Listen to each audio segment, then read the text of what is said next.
घने जंगल के बीचों बीच एक छोटा सा गांव था, जहां अमन नाम का एक उत्साही और निडर बच्चा रहता था। अमन को जंगलों और जानवरों से बेहद प्यार था। वह हमेशा जंगल की रहस्यमयी कहानियों को सुनते हुए बड़ा हुआ था और अपने दोस्तों के साथ जंगल में खोजबीन करने का सपना देखता रहता था। एक दिन उसके दो सबसे अच्छे दोस्त मीरा और राहुल उसके घर आए। तीनों ने जंगल के बारे में बातें की और मिलकर फैसला किया कि आज वो जंगल में एडवेंचर पर जाएंगे। वो अपने बैग में कुछ खाने पीने की चीजें, एक टॉर्च, नक्शा और पानी की बोतल रखकर जंगल की ओर चल पड़े। जंगल में प्रवेश करते ही उन्हें पेड़ों की विशालता और हरियाली ने मंत्रमुग्ध कर दिया। पक्षियों की चहचहाहट, पानी की नहरों की आवाज और हवा में तैरती पत्तियों की सरसराहट, सब कुछ बहुत रोमांचक था। चलते चलते अचानक उनकी नज़र एक छोटी सी लकड़ी की पट्टी पर पड़ी, जिस पर लिखा था खजाने का रास्ता। तीनों दोस्त उत्सुकता से उस पट्टी के दिखाए गए रास्ते पर चल पड़े। रास्ता घुमावदार और घना था, जिससे रास्ता ढूंढना कठिन हो रहा था। परंतु तीनों दोस्त हिम्मत नहीं हारे और धीरे धीरे आगे बढ़ते रहे।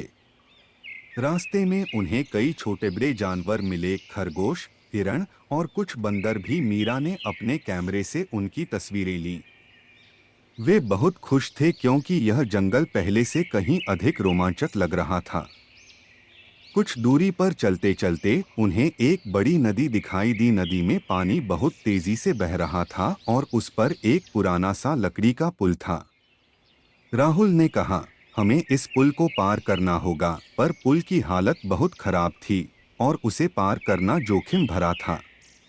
अमन ने सबसे पहले पुल पर कदम रखा और धीरे धीरे एक एक कर पार कर लिया। उसके बाद मीरा और राहुल ने भी बारी बारी से पुल पार किया। पुल के दूसरी तरफ पहुंचते ही उन्होंने चैन की सांस ली और फिर आगे बढ़े। आगे बढ़ते हुए उन्हें रास्ते में एक छोटी गुफा दिखी। गुफा का मुंह बड़ा और डरावना था, लेकिन अंदर से हल्की सी रोशनी आ रही थी। उत्सुकता में तीनों अंदर गए। अंदर जाकर देखा तो गुफा के चारों ओर अद्भुत रंग बिरंगे पत्थर बिखरे हुए थे। गुफा में हवा ठंडी और शांत थी और चारों ओर से अजीब अजीब सी आवाजें आ रही थीं। अचानक उन्हें एक चमकता हुआ बक्सा दिखाई दिया।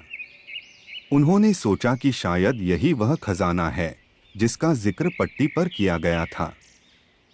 अमन ने बक्से के पास जाकर उसे खोला। अंदर ढेर सारे छोटे छोटे सोने के सिक्के थे और कुछ गहने भी। तीनों की आंखें खुशी से चमक उठीं। परंतु जैसे ही उन्होंने खजाना उठाने की कोशिश की, एक जोर की आवाज सुनाई दी। वह आवाज एक बूढ़े साधु की थी जो गुफा में खड़ा था। साधु ने कहा, यह खजाना उनका है जो जंगल और इसके जीवों की रक्षा करने का वादा करें। अमन, मीरा और राहुल ने एक दूसरे की ओर देखा और साधु को वचन दिया कि वे जंगल की सुरक्षा और जानवरों की मदद करेंगे।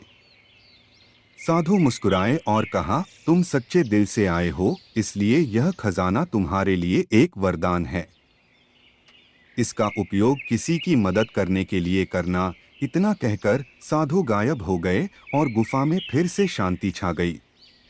तीनों ने खजाने का एक हिस्सा अपने साथ ले लिया और बाकी वहीं छोड़ दिया ताकि कोई और भी इसे देखकर प्रेरित हो सके। वापसी के रास्ते पर तीनों ने महसूस किया कि उन्होंने न केवल खजाना पाया, बल्कि अपने अंदर के साहस और अच्छाई को भी पहचाना।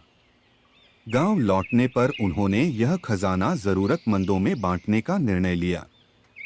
अब जंगल की यह यात्रा उनके लिए सिर्फ एक रोमांच नहीं, बल्कि जीवन की एक नई सीख बन गई थी। इस तरह अमन, मीरा और राहुल ने न केवल एक खजाना खोजा, बल्कि उन्होंने साहस, दोस्ती और निस्वार्थता का असली मतलब भी समझा।